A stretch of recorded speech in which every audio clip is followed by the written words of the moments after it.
ہیں لوہنا شریف میں، آپ لوگ ان کو دیکھنے کے لیے آئیے، ولی کو دیکھنا، ان کے پاس بیٹھنا بے ریا عبادت سے بہتر ہے۔ کتنے سال؟ 100 سال طاعت بے ریا، یک زمانہ صحبت باولیاء۔ اور یہ اللہ کی بارگاہ میں ایک لمحہ بیٹھنا 100 سال کی نفلی عبادت جو بے ریا ہے اس سے بھی بہتر ہے۔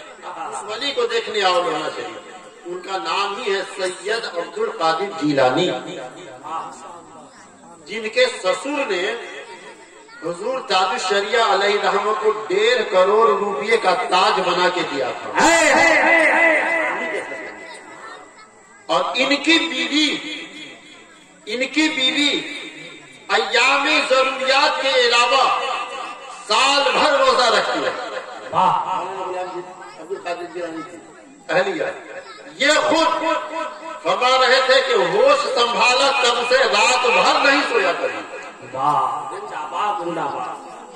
انہوں نے ایک وظیفہ دیا ایک مولانا کو، مولانا تم کو اگر ولی کو پہچاننا ہو تو فلاں وظیفہ پڑھنا، اگر وہ ولی ہوگا مجمع میں تمہارے طرف اشارہ کرے گا، اگر وہ ولی ہوگا تو تم کو اشارہ سے بلا لے گا۔ انہوں نے وظیفہ دیا۔ اب وہ عبد القادر جیلانی صاحب سید صاحب ایک پروگرام میں پہنچے، مہاراشٹر میں 10 بجے تک ہی پروگرام کرنے کی اجازت ہے، رات کے 10 بجے تک۔ اب یہ مغرب کے بعد وظیفہ پڑھتے ہیں، ان کا وظیفہ لمبا ہو رہا تھا۔ یہ مولانا کو لوگ کہہ رہے تھے بلائیے نا حضرت کو، حضرت دروازہ بند کر کے اندر وظیفہ پڑھ رہے۔ آخرکار تو مولانا کہا کہ پانی لاؤ، پانی لایا، وضو کیا، اب گیٹ پہ وظیفہ پڑھنا، انہیں کے گیٹ پہ جس روم میں تھے نا اسی گیٹ پہ وظیفہ پڑھنے لگے۔ مولانا انہیں کا بتایا وہ وظیفہ پڑھتے مولانا نے جھٹ سے دروازہ کھولا، ان کا ہاتھ پکڑا اور اندر پکڑ لیا اور اشارہ کیا کہ 5 منٹ ایسا کیا اشارہ، 5 منٹ۔ پھر وظیفہ سے فارغ ہوئے، کہا مولانا میرا وظیفہ میرے ہی اوپر آپ نے اٹھا لیا۔ اچھا چلو گئے جلسہ گاہ میں۔ الحمدللہ اس کے بعد ایک اور مولانا کی بات بتا دوں، ایک مولانا نیپال کے ہی رہنے والے حضرت کے لیے تحفہ میں ایک لنگی لے کے پہنچے، اس جگہ کا نام ہے چوپڑا۔ پیر بیٹھے تو مجمع مریدوں کا ہو ہی جاتا ہے، بہت سارے لوگ بیٹھے ہوئے ہیں۔ اب یہ مولانا سوچ رہے ہیں کہ لنگی حضرت کو کیسے پیش کروں، کیا کروں نہیں کروں۔ حضرت وہاں بیٹھے ہوئے ہیں، یہ صاحب لنگی لے کے پیچھے بیٹھے ہوئے ہیں۔ حضرت وہاں سے اشارہ کرتے مولانا لاؤ لنگی لے کر گیا ہوں میرے لیے سفید لنگی، لاؤ کیوں سوچ رہے ہو؟ بات سمجھ میں آئی؟ اتنا بڑا کشف ہے ان کا۔ ابھی بڑا لاک ڈاؤن جو لگا تھا نا، اس سے 2-4 دن پہلے میں بمبئی ہی میں تھا۔ حضور امین ملت سے کی بھی زیارت ہوئی اور دعوت بھی ملی تھی اس سے نوری میں آنے کی، لیکن لاک ڈاؤن کو ایسے نہیں جا سکا تھا۔ تو سید صاحب سے میں ملنے گیا ان کے گھر پہ، تو میں تو مولانا آدمی ہوں بھائی، مولانا کوئی 1000-10,000 لے کے تھوڑی چلتے ہیں، مجھے تو کچھ لے کے گئے کے بعد اجمیر شریف یہ تو گھماتے پھر لائے تھے بمبئی۔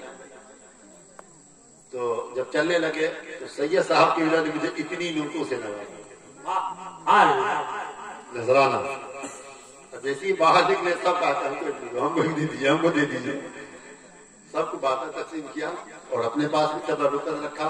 کافی لوگ ہر عالم کو نوازتے ہیں۔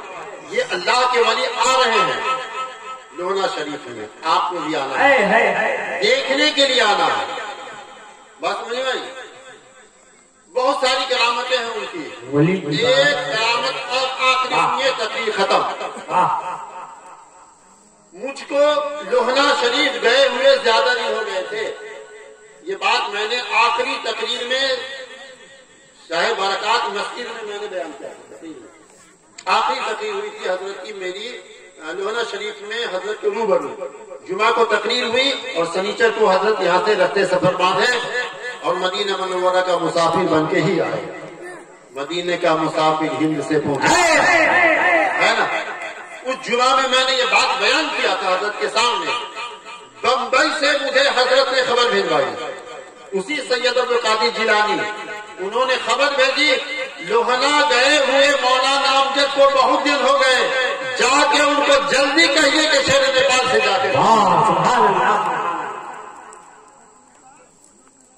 خبر لانے والا بھی آدمی باحیات ہے. اور الحمدللہ اسی بیچ میں جب تک میں جو ہونا جاتا تو حضرت کے قدم ناز پر یا میں بفضلہ تعالی وہی میں فیضیاب ہوں.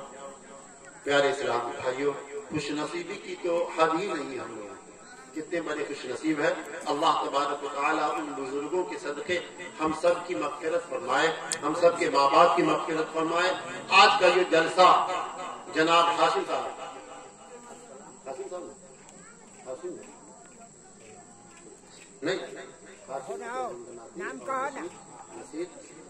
نصیر صاحب، بشیر صاحب اور ان کا نواسا سلیمان مرحوم کا نواسا ہاشم صاحب قطر سے، اور ان کے دیگر بھائی لوگ، ان لوگوں نے اس جلسے میں کہ کرنے میں بڑی کاوش پیش کی ہے.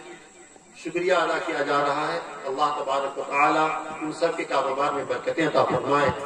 اور جناب سلیمان منصوری صاحب، ان کے درجات کو اللہ بلند فرمائے. اور بزرگوں کی دعائیں ہوں، 40 لوگوں کی دعائیں ہوں، آمین کہہ دے اللہ اس کی مغفرت فرما دیتا ہے. وما علینا الا البلاغ. کھڑے ہو جائیے سلام کے لیے. سلام کے بعد